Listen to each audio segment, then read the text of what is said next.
Assalamualaikum warahmatullahi wabarakatuh. Perkenalkan, nama saya Gina Nurjana dengan NIM 20 06 12 46 09 dari kelas Agribisnis A angkatan 2020. Di sini saya akan menjelaskan peran saya sebagai petani milenial ke depannya untuk meningkatkan kapasitas petani dan pertanian saat ini.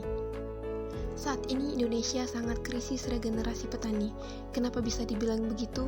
Coba deh kawan-kawan main ke lahan pertanian. Pasti banyak sekali petani yang kita jumpai yang berumur 30 hingga 50 tahun ke atas. Dan sangat sulit kita jumpai petani yang berada di umur di bawah 30 tahun.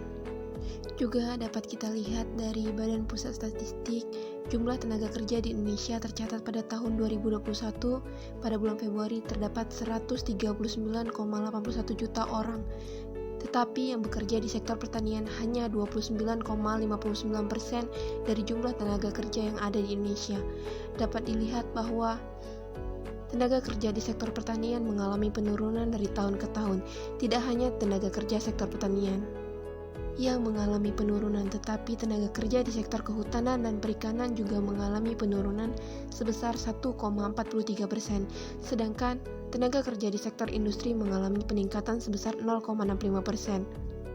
Menurut data Badan Pusat Statistik pada tahun 2018, bahwa jumlah petani muda berusia 25 hingga 34 tahun hanya 8% dari 33,4 juta orang, atau hanya setara dengan 2,9 juta orang. Bisa dibayangkan dengan kondisi data berikut, bagaimana mungkin para pelaku usaha tani mampu menopang beban dalam mewujudkan target sasaran pembangunan pertanian dalam menjaga ketahanan pangan nasional. Oleh karena itu, harus ada regenerasi petani melalui program pengembangan petani milenial. Petani milenial adalah petani yang berada pada usia 19 hingga 39 tahun, termasuk petani yang adaptif terhadap teknologi digital.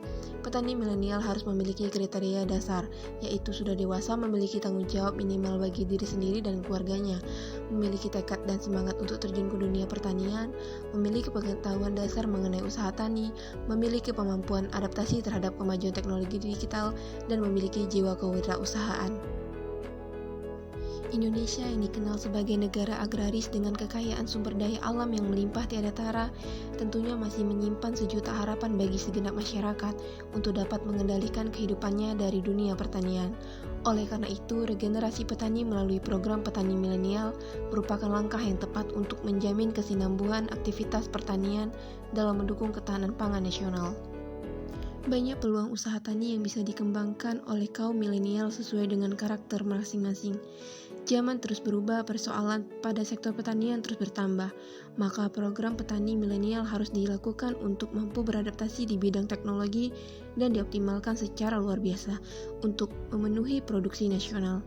Anak muda yang berani terjun di bidang pertanian memiliki peluang kehidupan dan ekonomi yang lebih baik ke depannya. Dunia pertanian di era modern tidak lagi ditangani secara tradisional, tetapi sangat terkait dengan perkembangan ilmu pengetahuan dan teknologi, di mana proses menghasilkan produk pertanian yang unggul dan berdaya saing, yang ditunjang dengan kecanggihan teknologi yang serba digitalisasi. Dengan meningkatkan kapasitas sehingga menjadikan sektor pertanian sektor yang menjanjikan, yang sudah tidak identik dengan kata kotor dan miskin, sehingga menjadikan pelopor dalam usaha tani untuk regenerasi petani ke depannya. Petani milenial dituntut untuk mampu memenuhi produktivitas, kontinuitas, kecukupan makanan yang lebih sehat dan bergizi, sehingga ada pun cara untuk meningkatkan kualitas produk pertanian, yaitu dengan cara meningkatkan kapasitas petani dan mengadopsi teknologi yang belum ada di daerah tersebut. Adapun cara yang dapat dilakukan untuk meningkatkan kualitas produk pertanian, yang pertama yaitu meningkatkan kapasitas petani dengan cara memperbaiki fungsi kelompok tani, memperluas akses informasi teknologi dan pasar, dan meningkatkan pengetahuan petani dengan pelatihan dan pengembangan diri. Cara yang kedua yaitu mengadopsi teknologi ke daerah yang belum menerapkan teknologi modern pada saat ini.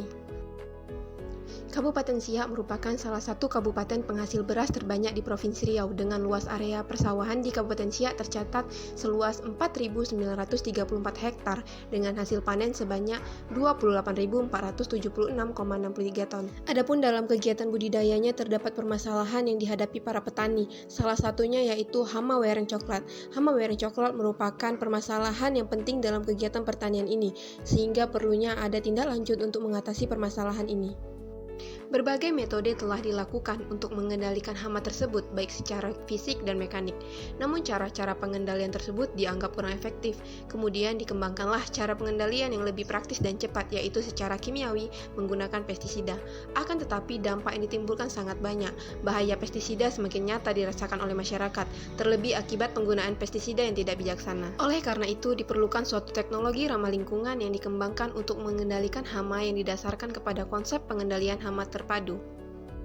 Adapun teknologi yang dapat diadopsi untuk mengendalikan hama wereng coklat ini, yang pertama yaitu lampu perangkap dan motion sensor. Mana kedua teknologi ini memiliki fungsi yang sama. Pada ujung corong penyedot dipasang motion sensor yang berfungsi untuk mendeteksi gerakan hama wereng coklat. Kemudian motion sensor secara otomatis akan mengaktifkan tombol pada pangkal pipa paralon. Lampu akan menyala dan menarik hama wereng coklat ke dalamnya.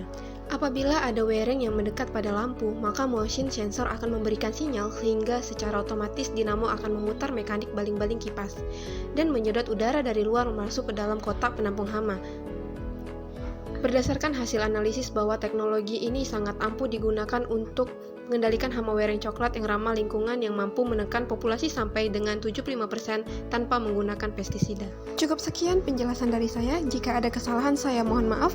Wabillahi taufik wal hidayah. Wassalamualaikum warahmatullahi wabarakatuh. Bye bye.